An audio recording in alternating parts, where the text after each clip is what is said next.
Je te salue, toi qui m'écoutes. Tu es la raison pour laquelle Dieu me suscite et je lui rends infiniment grâce pour ta vie, ta soif et ta marche au quotidien. Si dans ma précédente vidéo, il était principalement question d'oublier son passé afin de jouir d'un futur fécond, il me tenait à cœur d'aborder avec toi l'importance du ou des noms que nous portons. Dans le premier livre de Chroniques au chapitre 4, il est principalement question de lister la descendance de Juda et de Siméon. Mais en lisant attentivement, il semblerait que 2 versets se soient glissés de manière étrange. Au milieu de toute une généalogie, l'on mentionne le nom d'un certain Jaébetz de la tribu de Juda. 1 Chroniques chapitre 4, versets 9 à 10. Jaébetz était plus considéré que ses frères. Sa mère lui donna le nom de Jaébetz en disant « C'est parce que je l'ai enfanté avec douleur ». Verset 10. Jaébetz invoqua le Dieu d'Israël en disant « Si tu me bénis et que tu étendes mes limites, si ta main est avec moi et si tu me préserves du malheur, en sorte que je ne sois pas dans la souffrance. » Et Dieu accorda ce qu'il avait demandé. L'histoire de Jaébetz ne se résume qu'en 2 versets, si brèves qu'elle frôle la curiosité. Eh bien, que cet homme ne fasse l'objet que de 2 versets, c'est la preuve que son histoire est valable. Je te rassure, il y a aussi de la place pour toi. Les hommes t'oublieront certes pour un temps, mais pas pour toujours.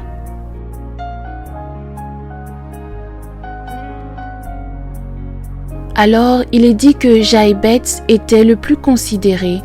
Pourtant, sa mère lui donna le nom de douleur, une préférence qui coûte cher. C'est malheureux à dire, mais certains parents prennent des décisions et font des choix qui semblent innocents, mais toutefois irréversibles. Et c'est ainsi que sur base d'une réalité, peut-être momentanée, temporaire, cette femme donna pour nom à son fils douleur, ignorant que ce nom le poursuivra au courant de sa vie et pire, aura également un impact sur sa destinée et sa progéniture. Nous ignorons tout des réalités de cette mère. Tout ce que nous pouvons déduire, c'est que cet enfant est venu dans une période particulière, caractérisée par la souffrance, l'affliction et surtout un père absent. Alors oui, bien sûr, la mère de Jaébetz n'est pas unique en son genre. Plus haut dans les Écritures, une autre femme du nom de Rachel avait également eu à donner un nom à son fils défini par sa condition présente. Lisons Genèse chapitre 35, verset 18.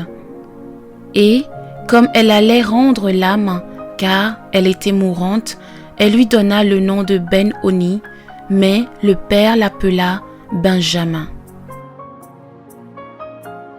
À la différence de Jaébetz, Benjamin ne connut pas le même sort. Son père eut la clairvoyance d'esprit de lui changer aussitôt de nom. Ainsi, littéralement, de « fils de ma douleur », il sera appelé « fils de ma droite » ou encore « mon côté favorable ». C'est bien déplorable, mais parfois, ceux qui ont été mandatés pour te défendre, te protéger et faire valoir tes droits manquent souvent à l'appel. Où se trouvait le père de Jaébetz? C'est une question que je m'étais posée. Mais, père ou pas père, j'invoquerai l'Éternel et assurément, il me répondra, me délivrera et je le glorifierai.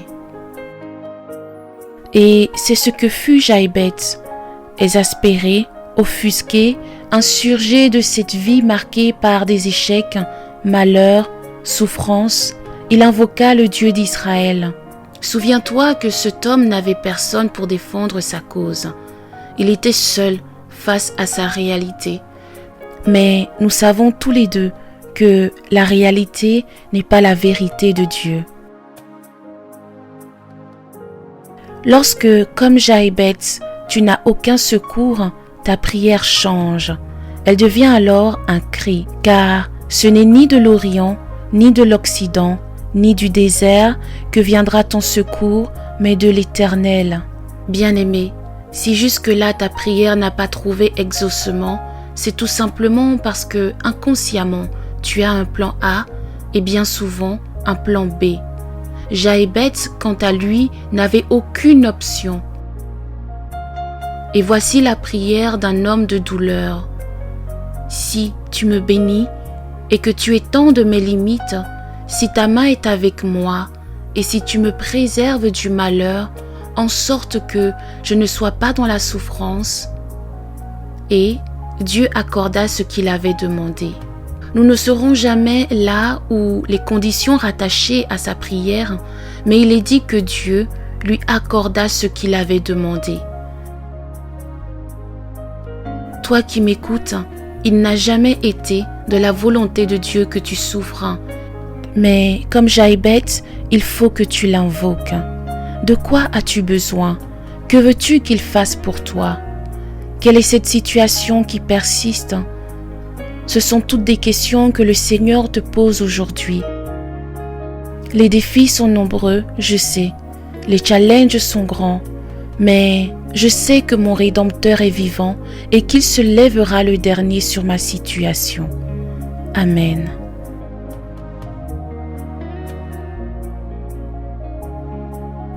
Que le Dieu qui changea la vie de Jaïbetz en l'espace d'une simple prière te rencontre dans tes attentes et demandes, car c'est près de lui qu'abonde le rachat.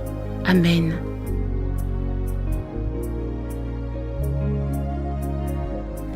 Bien-aimé, je te propose de conclure ce temps de partage dans une prochaine vidéo par un temps de prière et de déclaration prophétique. Reste connecté. Bye.